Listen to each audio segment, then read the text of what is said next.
श्री शिवाय नमस्तुभ्यम। श्रावण मास महात्म्य 18वां अध्याय। आषाढ़ दशमी व्रत का विधान। सनत कुमार बोले, हे भगवान, हे पार्वतीनाथ, हे भक्तों पर अनुग्रह करने वाले, हे दया सागर, अब आप दशमी तिथि का महात्म्य बताइए। ईश्वर बोले, हे सनत कुमार, श्रावण मास में शुक्ल पक्ष की दशमी तिथि से यह व्रत आरंभ करें। पुनः प्रत्येक महीने में शुक्ल पक्ष की दशमी तिथि को यह व्रत करें। इस प्रकार 12 महीनों में इस उत्तम व्रत को करने के बाद श्रावण मास शुक्ल पक्ष की दशमी तिथि पर इसका उद्यापन करें। राज्य की इच्छा रखने वाले राजपुत्र, उत्तम कृषि के लिए कृषक, व्यवसाय के लिए वैश्य पुत्र, पुत्र प्राप्ति के लिए ग्रामीणी स्त्री, धर्म अर्थ काम की सिद्धि के लिए सामान्य जन, श्रेष्ठ वर्ग की अभिलाषा रखने वाली कन्या, यज्ञ करने की कामना करने वाले ब्राह्मण श्रेष्ठ, आरोग्य के लिए रोगी और दीर्घकालीन पति के परदेश रहने पर उसके आने के लिए पत्नी, इस सब को तथा इसके अतिरिक्त अन्य लोगों को भी इस दशमी व्रत को करना चाहिए। जिस कारण से जिसे कष्ट हो तब उनके निवारण हेतु उस मनुष्य को यह व्रत करना चाहिए। श्रावण में शुक्ल पक्ष की दशमी के दिन स्नान करके देवता का विधिवत पूजन कर घर के आंगन में दशों दिशाओं में पुष्प पल्लव चंदन से अथवा जौ के आटे के अधिदेवता के शस्त्र वाहन युक्त त्रिरूपा शक्तियों का अंकन करके नक्त वेला में दसों दिशाओं में उनकी पूजा करनी चाहिए।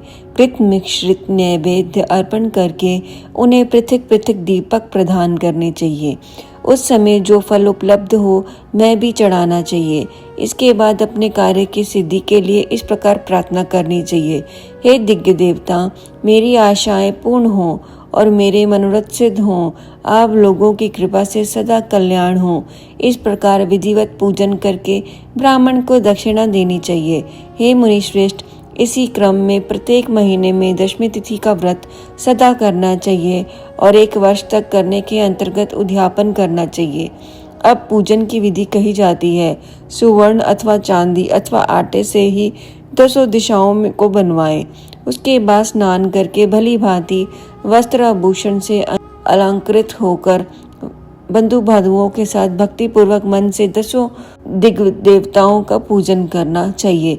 घर के आंगन में क्रम से इन मंत्रों के द्वारा दिग् देवताओं को स्थापित करें। इस भवन के स्वामी और देवता तथा दानवों को नमस्कार किए जाने पर इंद्र आपके समीप ही रहते हैं। आप इंद्री नामक दिग् देवता को नमस्कार है। हे आशीष, हे आशे, अग्नि के साथ परिग्रह विवाह होने के कारण आप अग्नि ही कही जाती हैं। आप तेज स्वरूप तथा पार शक्ति हैं। अंत मुझे वर देने वाली हो। आपका ही आश्रय लेकर वह धर्मराज सभी लोगों को दंडित करते हैं, इसीलिए आप स्वामिनी नाम वाली हैं। हे यम्य, आप मेरे लिए उत्तम मनोरथ पूर्ण करने वाली हो। हाथ में खड़ग धारण किए हुए मृत्यु देवता आपके ही आश्रय ग्रहण करते हैं।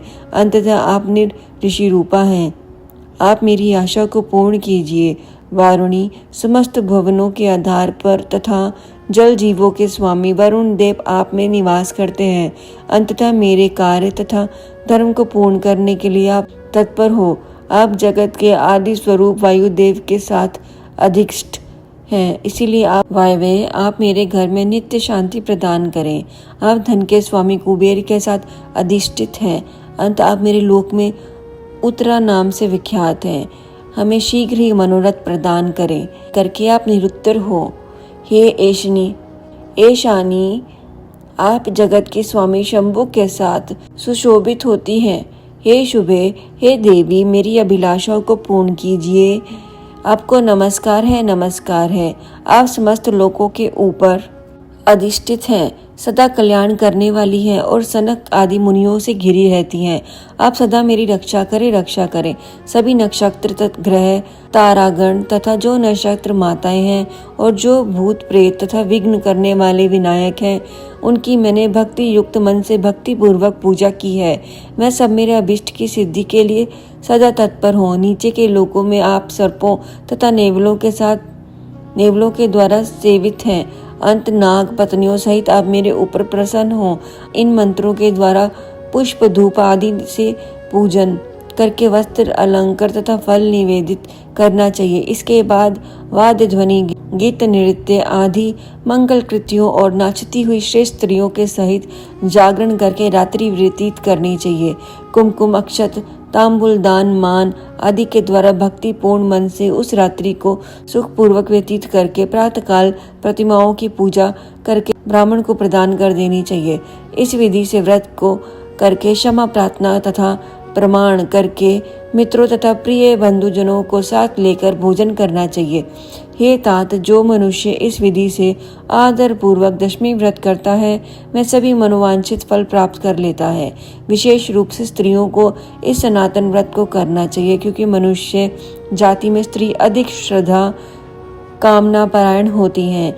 हे मुनि श्रेष्ठ, धन प्रदान करने वाले, यश देने वाले, आयु बढ़ाने वाले तथा सभी कामनाओं का फल प्रदान करने वाले, इस व्रत को मैंने आपसे कह दिया है। तीनों लोकों में अन्य कोई भी व्रत इसके समान नहीं है।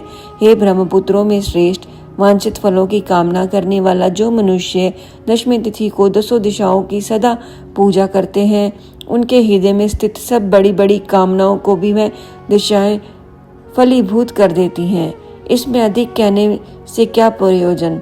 हे सनत कुमार, यह व्रत मोक्षदायक है, इसमें संदेह नहीं करना चाहिए।